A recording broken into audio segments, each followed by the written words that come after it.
Hey guys, Dr. Sean here. So the White House says that the war on protein is over. All right, let's slow that down for a second and actually unpack what that means in real life for all of us. When they say the war on protein is over, they're not talking about some official battle declaration, right? They're referring to a long stretch of nutritional messaging where protein, especially animal protein, was basically villainized. It was quietly treated like some problem. Too much red meat, too much protein strains the kidneys. Protein's bad for the planet. Protein is somehow aggressive, inflammatory, or excessive.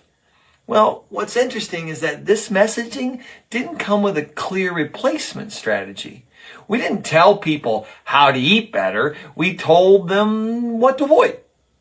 And clinically, yes, I would absolutely see people under eating protein, especially adults over 30 or 40. People who think they're eating healthy, but when you actually break their intake down, their protein is often the thinnest part of the actual plate. So here's the problem with that. Protein isn't just about muscle or gym culture. It's structural, it's hormonal, it's metabolic. Your enzymes are proteins. Many hormones are protein-based. Neurotransmitters depend on amino acids. Immune function depends on protein. Repair depends on protein. Growth depends on protein. When protein intake is too low, especially as we age, you see slower recovery, blood sugar instability, fatigue after meals, loss of lean tissue, weaker connective tissue, and a creeping dependency on quick carbs for energy. And that leads to the next issue.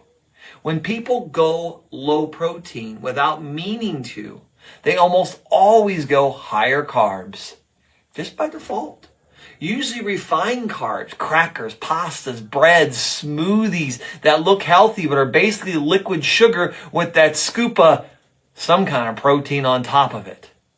Now, nobody says I'm going to eat more refined carbs today, right? It just happens when protein quietly disappears. Now, does this mean all protein is the same? Absolutely not, right? Source and quality matter more than most people realize. Whole food proteins behave completely differently than ultra-processed protein isolates. Animal versus plant sources digest differently, signal hormones differently, and support tissue repair differently. That nuance tends to get lost in the headline of nutrition all the time. And no, this announcement does not mean people should suddenly eat as much protein as possible. That's missing the point entirely. The real takeaway is balance and adequacy.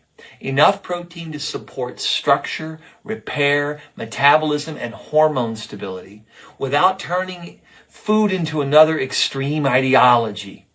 So if the war on protein is over, maybe the better question is this. Are we finally ready to stop moralizing food and start paying attention to how the body actually works? Because biology never joined the culture war. It kind of forgot the whole identity crisis in the background. So if we just step back, keep it simple, keep it easy.